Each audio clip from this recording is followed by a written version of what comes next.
지역 이슈를 속전히 풀어보는 헬로 이슈 토크입니다. 대규모 전세 사기로 인해 부동산 시장에 깡통 전세 공포가 확산되고 있습니다. 전세 시장의 불안감이 커지면서 전세런이라는 말까지 나오고 있는데요.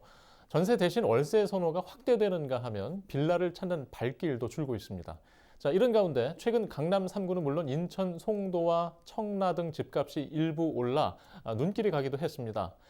전세 사기로 인한 불안 심리가 부동산 시장에는 어떤 영향을 미치는지 오늘 살펴보겠습니다. 함께할 두 분 소개합니다. 하정민 전주대 부동산학과 개건 교수와 김인만 부동산 연구소의 김인만 소장 나오셨습니다. 안녕하십니까? 안녕하세요. 네. 소장님, 지금 네. 정부에서 특별 법안을 준비하는 과정에서 내용을 보면 이제 우선 매수권을 전세 사기 피해자들한테 부여한다. 네네. 또 경매자금 낙찰 경매자금 대출을 처리해주겠다 등 이런 의견들이 있었어요. 해법들이 있는데 이게 과연 피해를 줄일 수 있고 또 해안이 될까요?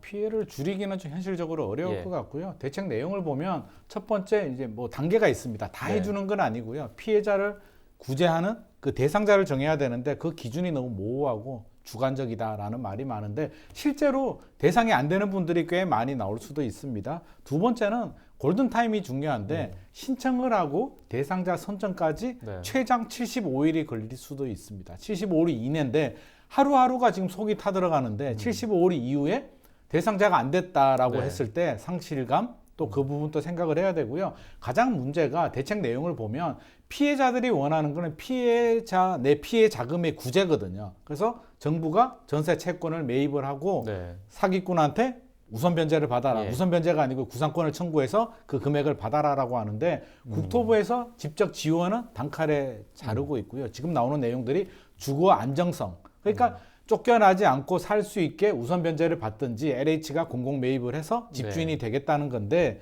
세입자하고 좀 차이가 굉장히 크죠. 그리고 가장 문제가 예방 대책이 좀 굉장히 부족합니다. 제2, 제3의 사건들이 계속 터질 수가 있는데 이번 내용을 보면 그런 예방을 담기에는 굉장히 역부족이다. 예. 라는 생각을 지울 수가 없습니다. 지금 피해 상황이 좀 어떤 시점으로 보세요? 이제 시작이다 아니면 상당히 진행됐다.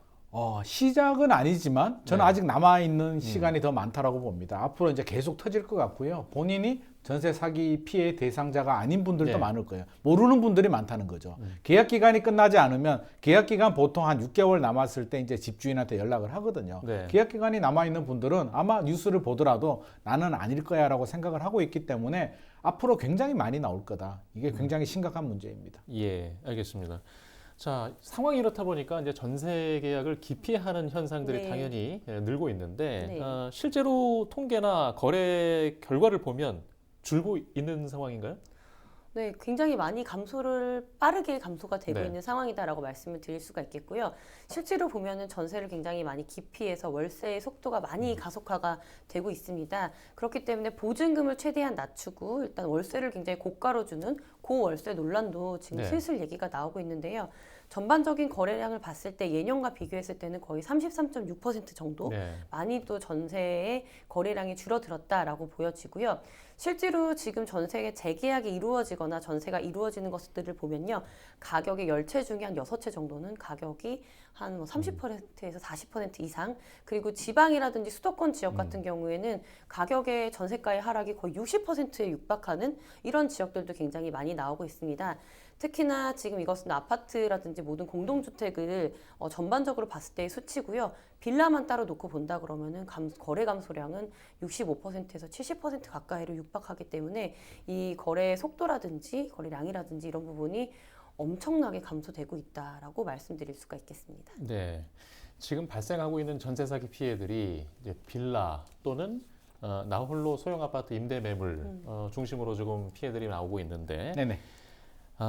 일단 부동산 시장에 이제 빌라 전세 매물이 지금 걱정이 늘고 있다고 하니까 부동산 영향에 당연히 이제 영향을 줄 거 아니겠습니까? 네네. 지금 어떤 영향으로 우려들 하고 있습니까? 우리가 전세 네. 제도라고 한다면 매매 가격을 밀어 올리기도 하고요. 버팀목 역할을 해주는데 이 전세가 떨어지게 되면 매매 가격도 동반 네. 하락을 하게 되거든요. 최근 집값 하락을 보면 전세 가격이 하락했기 때문에 집값이 떨어진 영향이 큰데 전세 제도 자체를 이제 쉽게 설명을 드리면 무이자 대출하고 똑같습니다.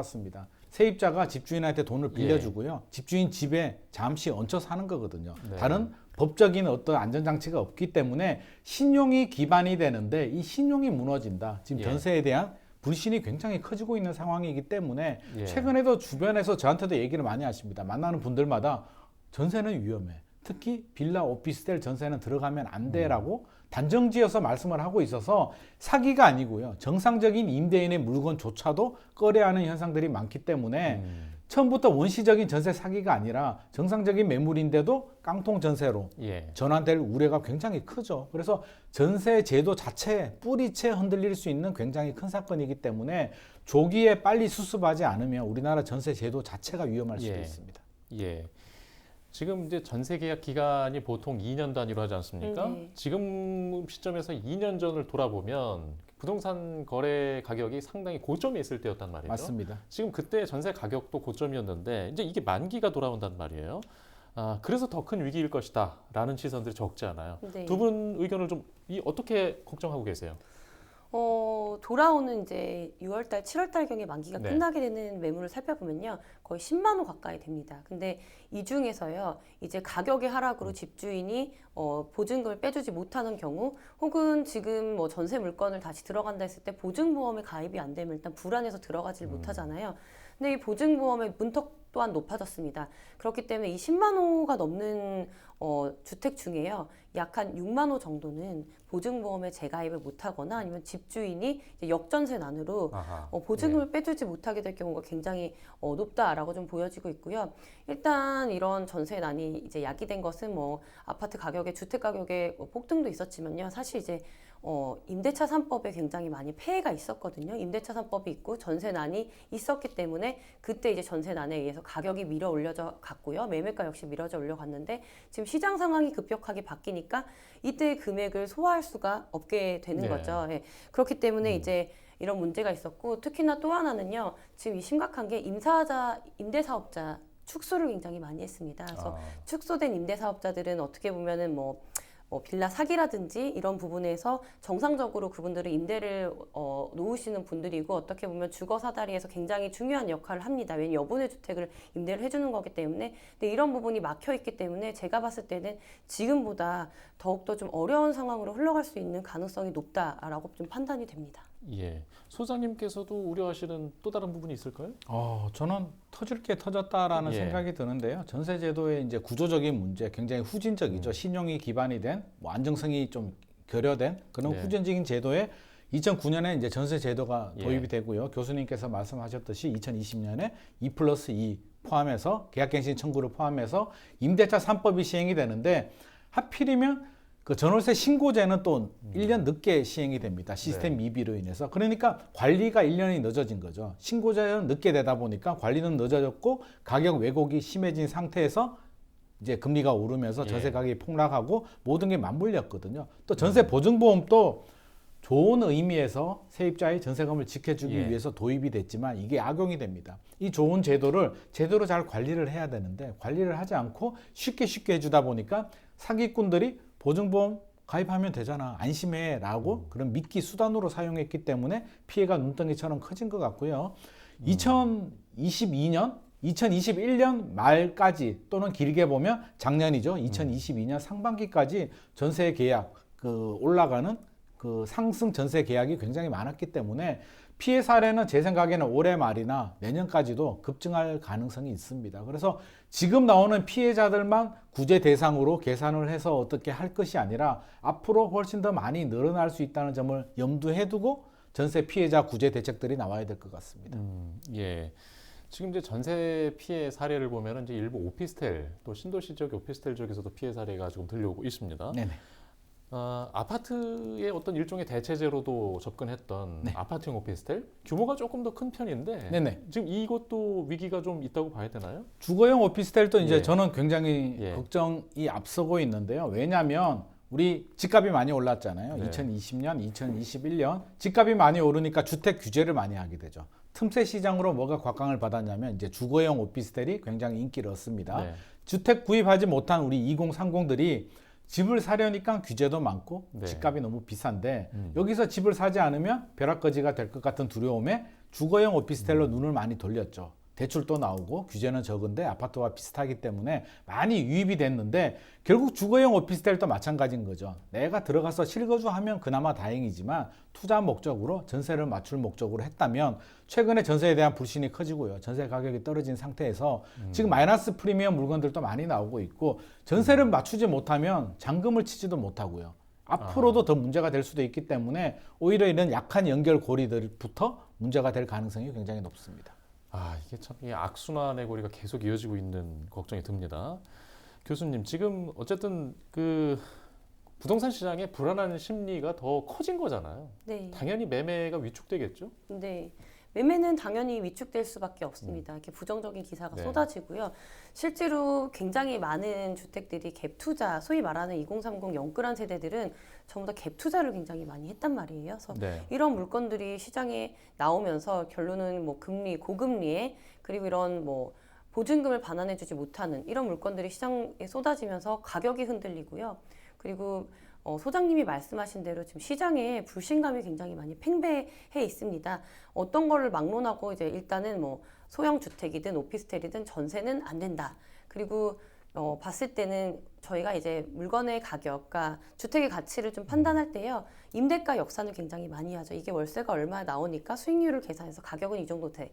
근데 가격이 예년에 비해 35% 정도는 다 하락이 되어 있습니다. 아하, 예, 뭐 전세는 뭐 말할 것도 없고요. 매매가조차도 그렇게 막 하락이 돼 있기 때문에 이것을 역산해 봤을 때 이제 이 다음에 매매가 쉽사리 네. 이루어질 가능성은 굉장히 낮다라고 좀 판단이 되는 부분이 있습니다. 예. 자, 일단 이제 세입자들도 굉장히 걱정이에요. 네. 내가 전세로 계속 살아야 되는지, 앞으로 전세를 구하는데 너무 걱정이 커지니까, 그러면 또 월세로 가야 되는지, 뭐 여러 가지 좀 혼란이 있을 것 같아요. 자, 세입자들이 일단 임대 시장에서 주의해야 할 것들 좀 얘기를 해주시죠. 지금 사실 뭐 구제제도라든지 이런 제도를 개편하고 있는 상황이지만요. 아직 지금 뭐 빠르게 대응하기는 조금 어려울 것 같습니다. 아무튼 제도적으로 장치를 마련하는 데는 보통 좀 시간이 걸린다라고 생각이 되기 때문에요. 근데 가장 먼저 제가 이제 좀 봐야 될 것은 사실 내가 들어가는 그 임차인이 조금 더 주의를 기울여야 되는 상황이다라고 좀 말씀을 좀 드릴 수밖에 없고요.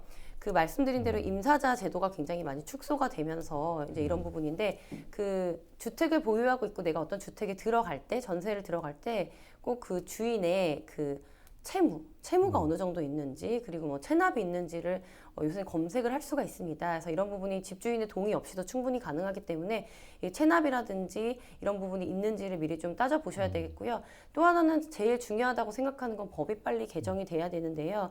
아무리 내가 이제 입주를 해서 근저당이라든지 확정일자를 좀 받는다고 해도요. 그 효력이 2일 날 발생을 합니다. 임차 대항력이. 그래서 이런 부분을 많이 노리고서는 동시에 대출을 받아가지고 이렇게 눈가림하고 속이는 경우 그리고 우리 앵커님도 당하셨겠지만 그런 부분에 대해서 법제가 이것은 법률 통과하는데 그렇게 많이 시간이라든지 걸리지 않기 때문에 이러한 좀 구멍이 난 부분을 하나하나 꼼꼼히 이제 채워가면서 진행이 돼야 된다라고 말씀드릴 수가 있겠습니다. 알겠습니다. 이런 와중에도 네. 가격이 올랐다는 뉴스들이 나오고 있어요. 물론 네. 이제 항상 강남이 이제 그 배경이 되곤 하는데 뭐 인천 송도와 청라 일부에서도 있었고요. 자, 이게 뭐 저는 집값 바닥으로 저는 개인적으로 보진 않습니다만은 네네. 집값이 오르고 있는 현상들을 어떻게 보고 계세요? 저는 뭐 지극히 예. 자연스러운 현상이라고 보여집니다. 작년이죠. 10월, 11월, 예. 12월, 1월까지 가파르게 떨어졌는데 왜 떨어졌냐라고 우리가 생각을 해보면 금리가 많이 올랐어. 가파르게 올라서 떨어졌다라고 하는데 물론 맞는 말입니다만 예. 그동안 많이 올랐죠. 2015년부터 2021년까지 많이 올랐기 때문에 조정될 때가 됐는데 금리가 예상보다 빠르게 올랐기 때문에 1차 하락을 한 거고요. 1차 하락을 했는데 정부는 경착륙을 막아야 되잖아요. 많은 규제들을 풀어주면서 이제 급매물이 소화가 되고 조금씩 올라갑니다. 2월, 예. 3월, 4월 거래량도 소폭 늘어나고요. 가격도 소폭 올랐는데 최근에 뉴스를 보면 이제 인천 송도 청라, 서울 같은 경우는 노원구, 도봉구, 노도강이라고 하죠. 네. 이들 지역들이 많이 올랐는데 그럴 수밖에 없는 게 서초구, 강남구 같은 경우는요. 떨어지는 게 10%에서 20% 정도 수준밖에 안 떨어졌는데 이들 지역들은 많게는 마이너스 30%에서 50%까지 떨어졌거든요. 첫 번째 많이 떨어졌고요. 두 번째는 정부에서 특례보금자리 같은 제도. 집값 9억 원 이하는 5억 원까지 DSR을 보지 않고 대출을 해주기 때문에 예. 내 집 마련을 기다리던 실수요자들은 작년에 집값 뚝뚝 떨어질 때는 감히 누가 거기 들어가겠습니까만은 최근에 급매물이 소화가 되고 바닥을 1차 바닥을 확인을 했기 때문에 예. 필요한 실수요자들은 이제 집을 사는 거죠. 이게 지극히 자연스러운 현상인데 우리가 염두에 둬야 될 건 이게 대세 상승은 아니다. 여기서 다시 올라가서 걷잡을 수 없이 폭등을 하면서 전고점을 뚫는다. 그렇게 생각하시면 안 될 것 같고요. 1차 하락이 있었기 때문에 반등을 치고 이제 당분간은 올랐다 내렸다 보합세를 유지할 가능성이 높습니다. 그래서 예. 너무 흥분할 필요도 없고요. 걱정하실 필요도 없고요. 좀 차분하게 부동산 시장을 지켜볼 필요가 있을 것 같습니다. 소장님이 이제 1차 하락이라는 표현을 하시는데 1차 바닥이라는. 네네네. 예, 그 얘기는 이제 2차 바닥이 더 뒤에 있다 이런 말씀을 계속 얘기하시는 것 같아요. 교수님도 지금 이제 바닥론에 대해서 네. 또 시점을 제가 계속 지나면서 계속 여쭤보고 있어요. 네네, 지금 맞습니다. 시점에서는 어떻게 보십니까? 저도 소장님 생각에 굉장히 많이 동의를 합니다. 그렇다고 이것이 이제 바닥을 찍었다라는 신호로 보기에는 좀 어려운 부분이 있죠. 왜냐하면 강남 3구라든지 지금 가격이 오른 지역 같은 경우에 좀 대표 대장주가 있는 그런 지역들이고요. 네. 어쨌든 간에 가격의 흔들림의 폭이 그렇게 막 크지 않았던 지역 위주입니다. 현재 지금도 거래되는 것을 좀 보면요. 신축 대비했을 때 가격이 굉장히 많이 전세가가 떨어졌고요. 1년에서 예. 15년, 5개년 단위로 쪼개봤을 때 그런데요. 이 지역 같은 경우에는 뭐 강남 3구 같은 경우에는 신축도 많이 없었고요. 뭐 구옥이 굉장히 많았고요. 가격의 흔들림도 뭐 말하자면은 소장님 말씀하신 대로 10% 내외에서 움직였습니다. 그렇기 때문에 실수요자들 같은 경우에는 그 급매물을 원하고 또 전월세철, 이사철이 또 맞물려 있었기 때문에 일시적인 현상이다라고 판단이 되고요. 지금은 아직 거래량이 회복이 거의 하나도 안 되고 있습니다. 예년에 비해 반 정도라도 거래량이 올라왔다 했으면 가격에 대해서 이 정도 가격이니까 괜찮겠다라고 말씀을 드릴 수가 있겠는데요. 현재 지금 부동산 가격이 좀 그래요. 팔려야 그 가격인 거잖아요. 근데 아직 거래량이 안 텄기 때문에 수면 밑에 있는 그런 물건들 그리고 제가 늘 말씀드리지만 현재 지금 이제 다주택자에 대한 양도소득세라든지 이런 세제 혜택에 대한 얘기가 나왔을 때가 전 진짜 바닥이라 생각하고요. 그 시점을 살펴보면 2015년에서 2017년도 정도에 다주택자들이 굉장히 많이 양성이 됐습니다. 임대사업자들도 네. 굉장히 활발하게 움직였고요. 이제 그 당시에 그 매물이 나오는 순간이 저는 약간 바닥이라 생각하기 때문에 소장님과 마찬가지로 지금 1차 바닥과 예. 2차 바닥이 좀 도사리고 있지 않나라는 예, 생각에 알겠습니다. 말씀드릴 수 있겠습니다. 참 미국에서 이제 물가를 잡기 위한 뭐 등등의 이유로 아직도 금리를 올리고 있습니다. 네네. 올해는 제발 좀 끝났으면 하는 그런 기대가 있는데 그 즈음에 2차 바닥 이야기를 할 수 있겠죠? 저는 2차 바닥이 예. 뭐 올해 내에 온다라고 단정 지을 수는 없을 예. 것 같고요. 저는 시간이 한 2, 3년 정도는 기다려야 될 것 같고요. 2, 예. 3년 정도는 올랐다 내렸다가 반복이 되는데 금리도 쉽지 않습니다. 지금 한국은행이 2번 연속 동결을 했고요. 이제 네. 미국이 올렸기 때문에 차이가 미국하고 한국하고 기준금리 차이가 1.75%포인트 정도 벌어졌거든요. 그렇다고 따라가기에는 2번 동결을 해서 시장에서는 앞으로 네. 동결이 가리라고 예상을 하는데 만약에 예상과 다르게 올려버리게 되면 또다시 하락으로 전환될 수도 있고요. 예. 반대로 금리를 또 내리게 되면 이제 끝났다라고 해서 투자 수요들이 또 유입이 됩니다. 가격이 또 반등할 수도 있기 때문에 네. 한국은행은 어떻게든 지금 동결로 당분간은 가려고 할 겁니다. 그래서 환율이라든지 자금 유출 문제가 없다면 당분간 동결로 갈 가능성이 높고 한 번 내린다고 하더라도 다시 저금리로 가기까지는 시간이 상당 부분 필요합니다. 그래서 예. 너무 이 단기간 1년 안에 답을 다 찾으려고 하지 마시고요. 물론 필요하신 분들이라면 지금 올해 당장 집을 사야 된다면 뭐 자금 계획에 문제가 없고 고점 대비 한 30% 정도 이상 하락한 매물이 있다면 사셔도 되겠지만 그런 분들이 아니라면 조금 차분하게 지켜보시는 게 좋을 것 같습니다. 한 40초 정도 남았는데요, 교수님. 지금 네. 인허가 물량이 크게 줄고 있잖아요. 네, 굉장히 많이. 공급 부족의 부채질을 하지는 않겠습니까? 공급 부족의 부채질이 저는 충분히 될 가능성이 높다라고 판단이 되고요. 한 2020년부터 2022년 상반기까지의 인허가량을 살펴봤을 때요. 지금은 거의 60% 가까이 급감했다. 그리고 동년기 대비했을 때 올 1분기를 보면은 8.5%, 10% 가까이 급감을 했다라고 좀 판단이 됩니다. 근데 부동산 같은 경우에는요. 가장 중요한 게 수요와 공급 부분이에요. 물량이 굉장히 많이 중요하기 때문에 현재 지금 인허가를 받지 못하면 받았다면은 31개월에서 32개월 정도 뒤에 준공이 나야 될 현장들이 네. 약 30개월에서 32개월 정도의 물량이 제로가 되는 거의 없는 상황이 지금 도래할 것으로 예상되고 있기 때문에 이 시점이 약 한 3년 뒤를 좀 내다봤을 때에는 또다시 이런 공급 불균형의 문제로 가격 상승이라든지 이런 부분이 또다시 야기되지 않을까라고 판단이 됩니다. 알겠습니다. 오늘 뭐 여러 가지 얘기를 했는데요. 또 저희가 오늘 여기는 여기까지 하고요. 진행상 지켜보면서 시간을 준비하도록 하겠습니다. 두 분 말씀 고맙습니다. 네, 이슈토크 오늘 순서는 여기서 마치겠습니다. 시청해주신 여러분 고맙습니다.